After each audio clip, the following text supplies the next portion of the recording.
Revolution का चेहरा बना हुआ है। भारत के साथ जितनी आपकी दोस्ती मजबूत होगी, उतनी ही समृद्धि दोनों को मिलेगी। You all know business can transform potential into prosperity, obstacles into opportunities, aspirations into achievements. Whether they are small or big, global or local, business can ensure progress for everyone.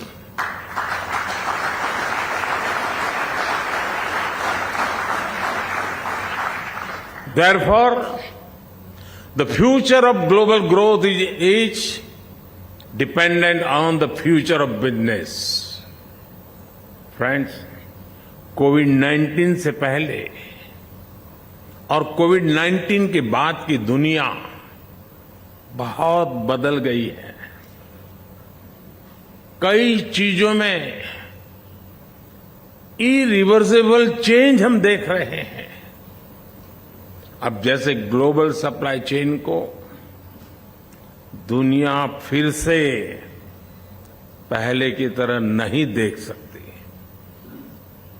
पहले कहा जाता था कि जब तक ग्लोबल सप्लाई चेन इफिशिएंट है, तब तक चिंता की कोई बात ही नहीं है। लेकिन ऐसी सप्लाई चेन का और ऐसी सप्लाई चेन एफिशिएंट कही जा सकती है जो तब टूट जाए, और वो भी तब जब उसकी दुनिया को सबसे ज्यादा जरूरत थी। इसलिए आज जब दुनिया इस सवाल से जूझ रही है, तो साथियों मैं आपको विश्वास देता हूं, इस समस्या का समाधान भारत है।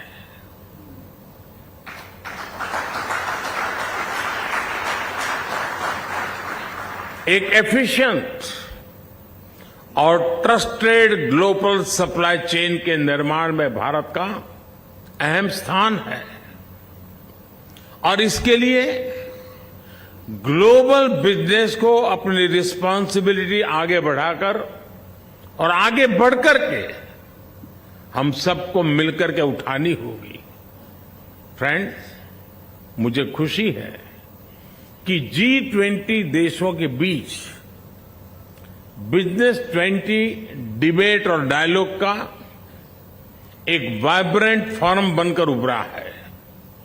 इसलिए जब इस मंच पर हम ग्लोबल चैलेंजेस के सॉल्यूशंस पर चर्चा कर रहे हैं, तब सस्टेनेबिलिटी बहुत अहम विषय है। हम सबको ये ध्यान रखना होगा कि सस्टेनेबिलिटी की बातें सिर्फ नियमों कानूनों तक सीमित न रहे, बल्कि ये रोजमर्रा की जिंदगी का हिस्सा बने, जीवन का हिस्सा बने। मेरा आग्रह ये है कि ग्लोबल बिजनेस को इससे एक कदम और आगे आना चाहिए। सस्टेनेबिलिटी अपने आप में अपॉर्चुनिटी भी है और एक बिजनेस मॉडल भी है। अब आप छोटा सा मैं उदाहरण देता हूं, मिलेट्स का उदाहरण समझ सकते हैं। इस वर्ष को UN international year of millets के रूप में मना रहा है। मिलेट्स सुपर फूड भी हैं, एनवायरमेंट फ्रेंडली भी हैं, और छोटे किसानों को भी सपोर्ट करता है, और इसमें फूड प्रोसेसिंग बिजनेस में भी अपार संभावनाएं हैं। यानी ये लाइफस्टाइल और इकोनॉमी हर लिहाज से विन विन मॉडल है। इसी प्रकार हम सर्कुलर इकोनॉमी को भी देखते हैं, इसमें भी बिजनेस के लिए बहुत बड़ी संभावनाएं हैं। भारत में हम ग्रीन एनर्जी पर बहुत अधिक बल दे रहे हैं। हमारा प्रयास है कि सोलर एनर्जी कैपेसिटी में जो सफलता भारत को मिली है, इसको हम ग्रीन हाइड्रोजन के सेक्टर में भी दोहराएं। भारत की कोशिश इसमें भी दुनिया को साथ लेकर चलने की है और ये कोशिश इंटरनेशनल सोलर अलायंस के तौर पर भी दिखाई देती है। फ्रेंड्स, पोस्ट कोरोना वर्ल्ड में आजकल हम देखते हैं कि अपनी हेल्थ को लेकर सभी बहुत कॉन्शियस हो गए हैं। हेल्थ कॉन्शियसनेस डाइनिंग टेबल पर तो तुरंत दिखती है। जब हम कुछ खरीदते हैं, जो खाते हैं, जो काम करते हैं, हर चीज में ये जरूर देखते हैं कि इसका हेल्थ पर क्या प्रभाव पड़ेगा। हर कोई सोचता है कि कहीं मुझे तकलीफ तो नहीं हो जाएगी, लंबे समय मुझे मुश्किल तो नहीं हो जाएगी। हमें सिर्फ आज की चिंता नहीं होती, बल्कि ये भी सोचते हैं कि आगे चलकर भी इसका क्या प्रभाव होगा। मेरा मानना है यही सोच बिजनेस और सोसाइटी की प्लेनेट को लेकर के भी होनी चाहिए।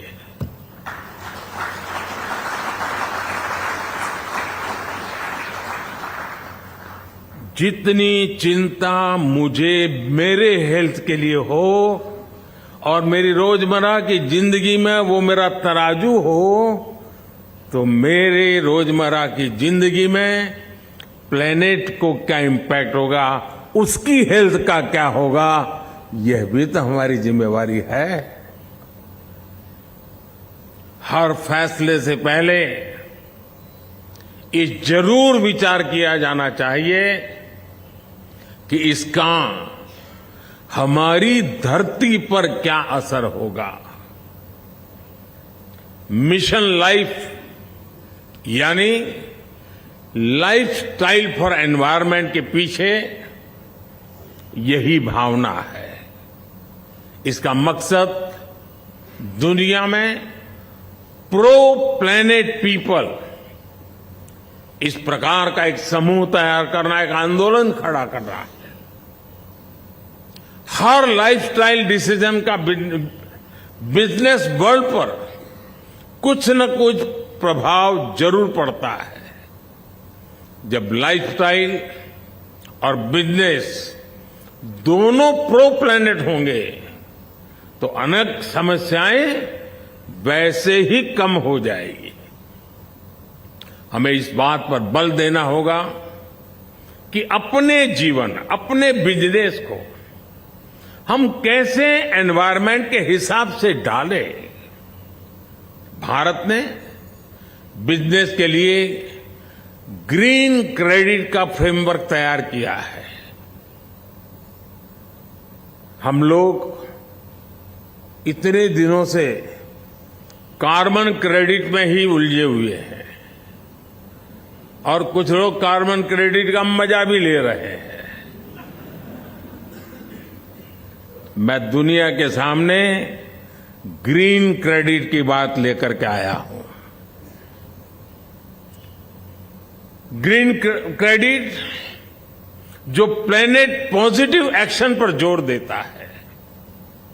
मैं ग्लोबल बिजनेस के सभी दिग्गजों से आग्रह करता हूं, कोई इससे जुड़े और इसे एक ग्लोबल मूवमेंट बनाएं। फ्रेंड्स, हम बिजनेस की ट्रेडिशनल अप्रोच पर भी विचार करना होगा। हम सिर्फ अपने प्रोडक्ट, अपने ब्रांड, अपनी सेल की चिंता तक सीमित रहे, ये काफी नहीं है। एक बिजनेस के रूप में हमें एक ऐसा इकोसिस्टम बनाने पर भी बल देना होगा जो लॉन्ग टर्म में भी लाभ देता रहे। अब जैसे भारत ने बीते समय में जो पॉलिसी इंप्लीमेंट की है, उनके कारण सिर्फ 5 वर्ष में ही लोग करीब करीब 13.5 करोड़ से ज्यादा लोग गरीबी से बाहर आए हैं।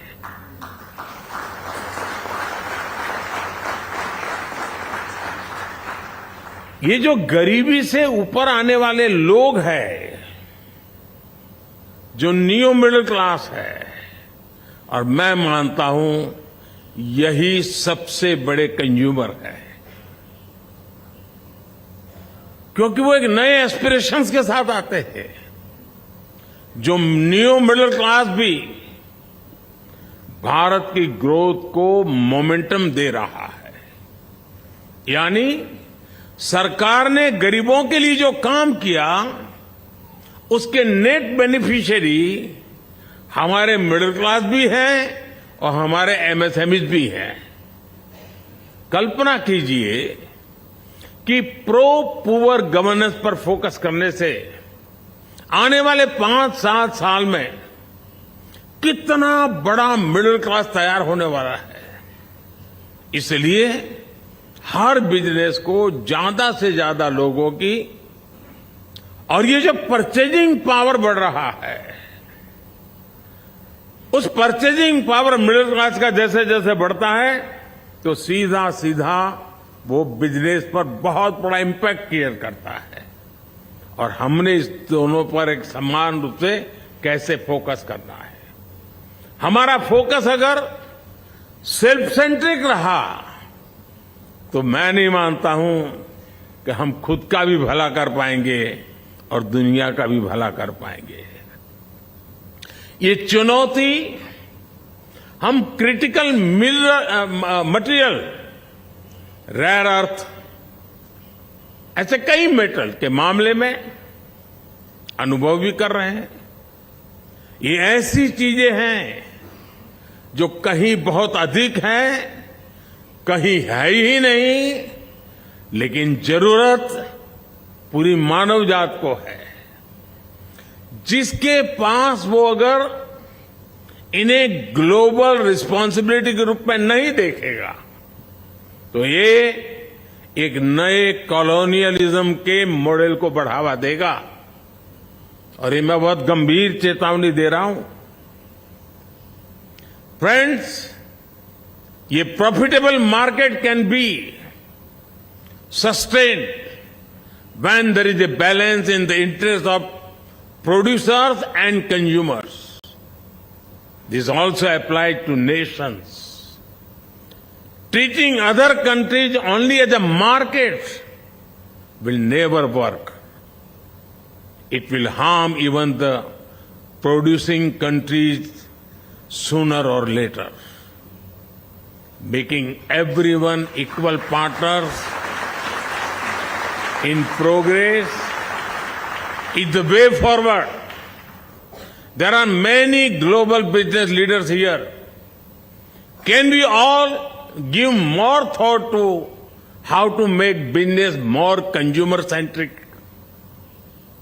These consumers could be individuals or countries. Their interests need to be taken care of as well. Can we think of some sort of a yearly campaign for this? Every year, can global business come together to pledge themselves for the good of the consumers and their markets?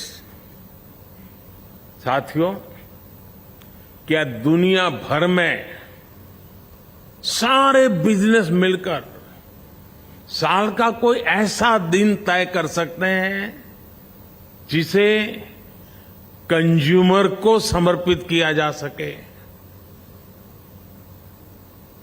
दुर्भाग्य देखिए, हम consumer rights की बात करते हैं, consumer rights का day भी मनाता है दुनिया। उनको करना पड़ रहा है। क्या हम इस चक्र को बदल करके जैसे कार्बन क्रेडिट छोड़ करके ग्रीन क्रेडिट पर जाएं, वैसे कंज्यूमर राइट डे की दुनिया पर मजबूरी के बजाय हम कंज्यूमर केयर की बात करने का नेतृत्व ले सकते हैं।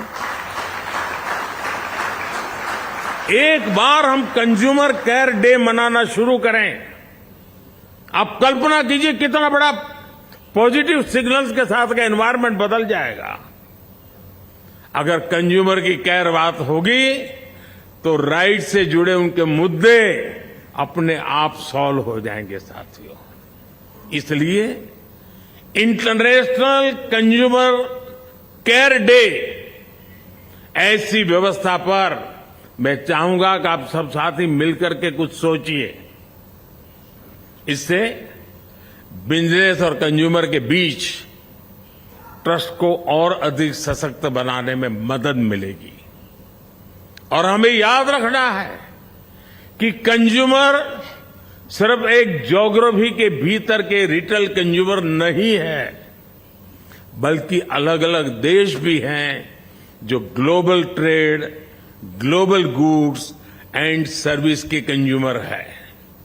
साथियों, आज जब दुनिया के बड़े बिजनेस लीडर्स यहां जुटे हैं, तब हमारे सामने कुछ और बड़े सवाल भी हैं। इन सवालों के उत्तर से ही बिजनेस और ह्यूमैनिटी का भविष्य तय होगा। और इनके जवाब के लिए आपसी सहयोग जरूरी है। चाहे क्लाइमेट चेंज का विषय हो, एनर्जी सेक्टर की क्राइसिस हो, फूड सप्लाई चेन का असंतुलन हो, वाटर सिक्योरिटी हो, साइबर सिक्योरिटी हो, ऐसे कितने ही विषय हैं जो बिजनेस पर बड़ा इंपैक्ट डालते हैं। इससे मुकाबला करने के लिए हमें अपने साझा प्रयास बढ़ाने होंगे। समय के साथ अब हमारे सामने ऐसे विषय भी जुड़ते जा रहे हैं जिनके बारे में 10-15 साल पहले कोई सोच भी नहीं सकता था। अब जैसे क्रिप्टो करेंसी से जुड़ी चुनौती है, इस मामले में ज्यादा से ज्यादा इंटीग्रेटेड अप्रोच की जरूरत है। मैं समझता हूं इसके लिए एक ग्लोबल फ्रेमवर्क बनाया जाना चाहिए, जिसमें सभी स्टेक होल्डर्स का ध्यान रखना चाहिए। आर्टिफिशियल इंटेलिजेंस को लेकर भी इसी प्रकार की अप्रोच की जरूरत है। आज एआई को लेकर दुनिया बहुत एक्साइटमेंट देख ही रही है, लेकिन एक्साइटमेंट के बीच कुछ एथिकल कंसिडरेशन भी है। स्किलिंग और रीस्किलिंग को लेकर एल्गोरिदम बायस और सोसाइटी पर उसके प्रभाव को लेकर चिंता ही जताई जा रही है। ऐसे विषयों को भी हम सबने मिलकर के हल करना होगा। ग्लोबल बिजनेस कम्युनिटीज और सरकारों को मिलकर के ये सुनिश्चित करना होगा कि एथिकल एआई को विस्तार मिले। हमें अलग अलग सेक्टर्स में पोटेंशियल ड्यूरेशंस को भांपना होगा। डिसरप्शन हर बार नजर आ रहा है और हम सोचते हैं, हिसाब लगाते हैं, उससे ज्यादा डिसरप्शन का स्केल, उसका व्याप और उसकी गहराई गंभीर होती जा रही है। इस समस्या का ग्लोबल फ्रेमवर्क, उसके तहत समाधान निकालना होगा। और साथियों, ऐसा नहीं है कि ऐसी चुनौतियां हमारे सामने पहली बार आई है। जब एविएशन सेक्टर बढ़ रहा था, जब फाइनेंशियल सेक्टर बढ़ रहा था, तब भी दुनिया ने ऐसे फ्रेमवर्क बनाए हैं। इसलिए आज मैं B20 को यह आह्वान करूंगा कि नए विषयों पर भी मंथन करे, चिंतन करे। Friend, business have successfully gone beyond borders and boundaries. Now is the time to take business beyond just the bottom line.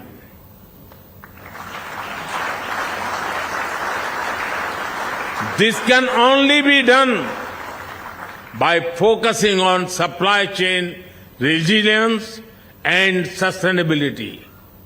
I'm sure that the B20 summit has paved the way for a collective transformation. Let us remember that a connected world is not just about connection through technology.